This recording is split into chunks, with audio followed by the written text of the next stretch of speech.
I wanted to go last because I actually don't know what I'm going to say. And I wanted to hear from my colleagues. So I think what I want to say is I have real problems when we start to feel so special. And not because we're not, because we are. We do see more, we feel more, we take in more, we bear witness to more. But this feeling that change is up to us, that we are the conscious ones, the change agents, and that if we just work a little harder, network a bit better, find some great new ideas that really inspire us, that if we do that, that we really will turn the world around.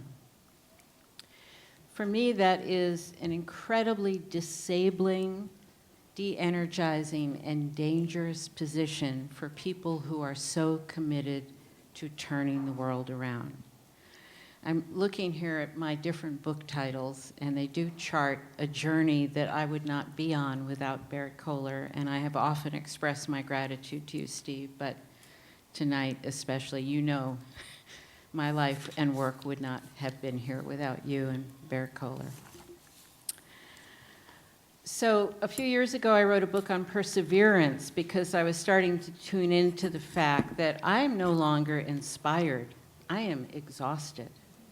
I am no longer thrilled to be living at this time of change. I'm despairing. I'm grief-stricken. And the people that I'm working with, just yesterday, I was in a conversation at a local hospital here, and at the end of the conversation, we're talking about a transformation program and how to change this hospital into a new kind of offering for the community. And at the very end, the conversation broke open in just the ways I relish, when the senior executive woman in the group said, "What if this place is not worth saving?" And some of her colleagues looked at her with astonishment and others with relief. And what I said to her is, that is for me the central question. How do I be in my work regardless of whether it turns the world around?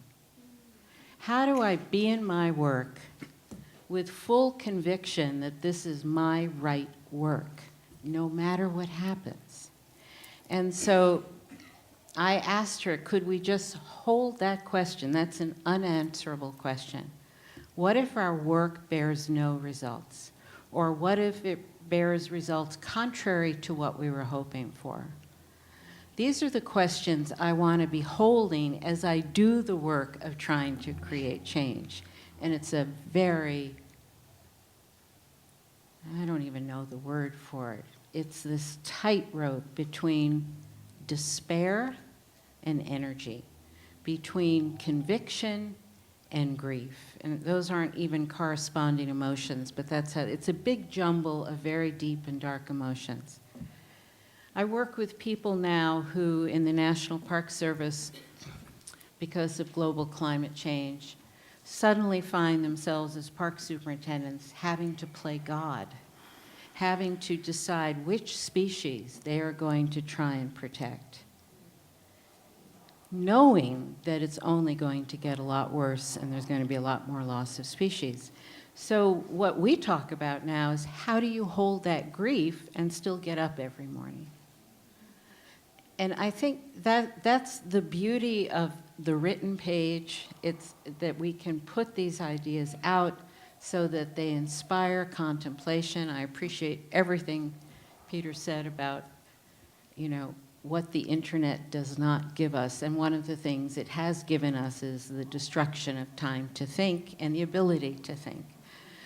So for me, the written book is still such a gift to offer to the world if we're willing to sit with it and contemplate it. And who knows where it's going? But I know I want to be on this journey together, that I want to be with other people who are similarly conscious, and I want to let go of needing to be the one who's responsible for changing the world.